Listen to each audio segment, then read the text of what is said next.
Hi Scorpio, kumusta po kayong lahat? Okay, so yan Scorpio, maraming salamat po sa walang sawang pagsubaybay sa ating pong mga reading. And kung ikaw ay bago pa lang sa ating channel, mag-subscribe na po kayo. Then, i-click mo na rin yung ating notification bell para lagi kang updated sa ating mga bagong upload, okay? So, tignan natin Scorpio, ano ba yung mga possible na ganap sa inyo this week?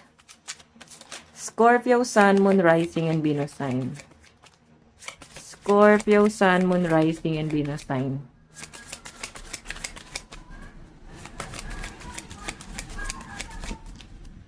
Oh. Meron tayong Four of Cups. So, Scorpio, nakikita ko mukhang ine-enjoy mo lang. Nakikita ko na naging kampante ka na. Kasi nitong mga nakaraan or nakaraan taon or kung ilang araw yan, nakikita ko yung kaba. Okay, may mga pagdududa ka na, nagda-doubt ka na sa sarili mo, sa sarili mong kakayahan, sa ability mo. So, ngayon kasi guys, may good news na nangyayari, may new beginning, okay? Nasa end of cycle ka na. Nakikita ko na may new beginning na nangyayari dito. Nag-end yung cycle mo eh. Yung old cycle nyo. So, may new beginning or new cycle na paparating or dumarating ngayon sa mga Scorpio. So, nakikita ko yung pagiging ng mga Scorpio dito. Paano ba? Para bang nagiging kampante ka na ngayon. So, kalmado ka na. Nakikita ko sa mga Pisces na na-overcome mo na yung mga bagay na hindi mo kayang i-overcome dati. So, ngayon, parang unti-unti mo nang na-absorb, unti-unti mo nang nakakasanayan yung mga bagay na hindi mo nakasanayan. So, sabi lang dito guys, may good news daw po na paparating sa inyo. Ayan, tignan pa natin ha.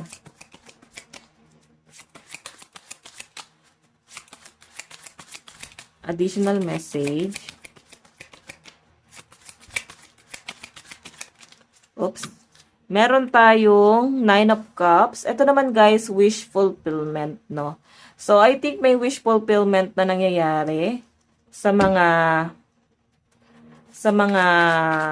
Scorpio. Okay. So, may good news talaga na paparating daw sa inyo, Scorpio, ngayong week na to, oh. Okay? Wish fulfillment siguro, isa sa mga wish mo ang nagkakaroon ng katuparan. Pwede ikakasaya to ng puso mo. Nakikita ko, Scorpio, na may blessing na dumarating or dumarating na or dumating na. Okay, basta good news to. Wish fulfillment yan. Or wish card eh. Parang isa sa mga wish mo, yung pwedeng mangyari or dumating. Ayun, ganun lang yan. So, by the way, tignan pa natin.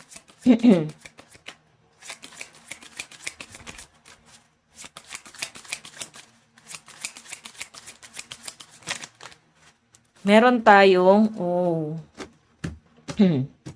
may challenge na nangyayari ngayon sa pamilya nyo. Challenging to guys eh. So, nakikita ko guys, dahil nga may mga struggle, challenging, nakikita ko sa mga Scorpio na hindi ka masyado makagalaw. Nandun yung pagod, hindi makatulog ng maayos. Ganun yung nakikita ko dyan. Okay.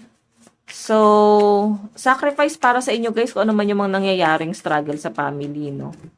Parang hindi mo mahanap yung peace of mind mo dito. So, by the way, tingnan pa natin.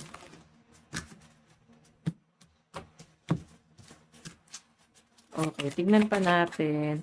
Meron tayong strength. Pakatatag ka lang. Talagang ikaw, sinusubok yung lakas mo. Pasensya mo. Ngayong week na to. Yan yung nakikita ko sa mga Pisces. Scorpio this week.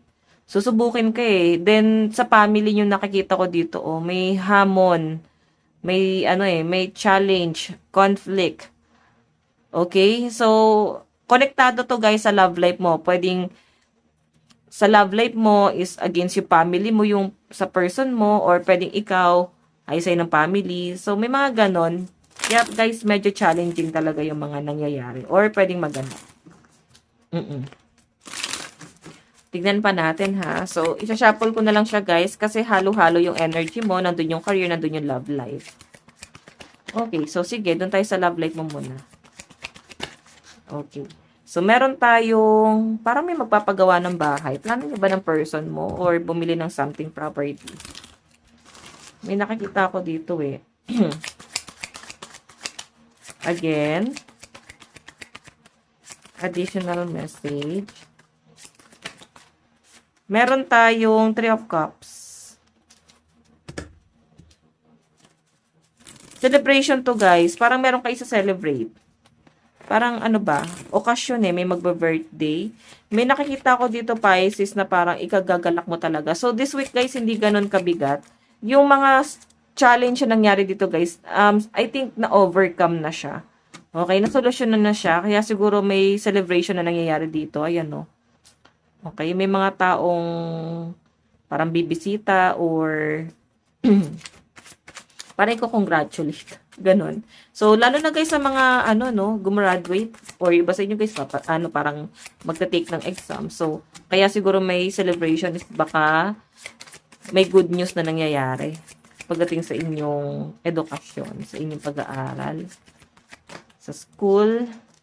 So, may nakikita ko guys relocation. Baka ikaw ay may travel. Baka meron ka pupuntahang something malayo-layo. Or, pwede naman guys, pwede naman na mag-out of the country, out of town. Baka may mag-unwind. Celebration kasi, ayan baka mag-celebrate sa malayo, Scorpio. So, meron tayong Queen of Wands. Stable talaga. Change direction guys, yung nakikita ko. So, nakikita ko rin sa mga Scorpio na parang ayaw nyo masyadong ma-stress sa pinagdadaanan ng pamilya nyo. Kasi affected pati trabaho mo. Kaya parang may mga Scorpio dito na parang mas pinipilit nyo or pinipili nyo maging positive. Ngayon. Okay. So, by the way, tignan pa natin. Okay, love advice.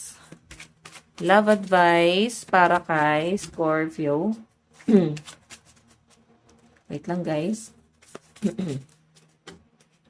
Minamalak na ako. Okay, pagdating sa love life ni Scorpio this week. Meron tayong, ayan, chemistry. So, love advice. So, nakikita ko dito, guys, maging open-minded lang kayo ng person mo sa lahat ng bagay. Then, kailangan magkaroon talaga kayo ng bonding and mahabang pasensya sa kanya-kanyang pinagdadaanan. Sa pinagdadaanan mo, pinagdadaanan ng partner mo. Okay, habaan nyo lang guys yung inyong mga pasensya. Okay? So, tignan natin guys, ano pang inyong advice. Scorpio. Okay.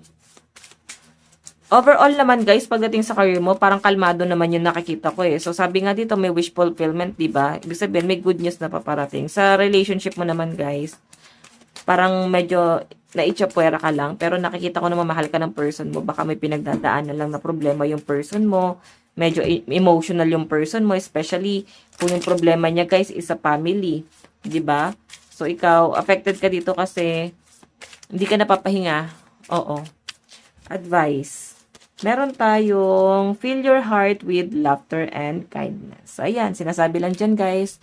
Enjoy mo lang, maging masaya ka lang ngayong week na to. And maging mabuti ka lang. Okay? So, di mo kailangan ma-stress. Okay, so Scorpio, ito lang po ang inyong reading. Maraming salamat po. God bless and love you all. Bye-bye!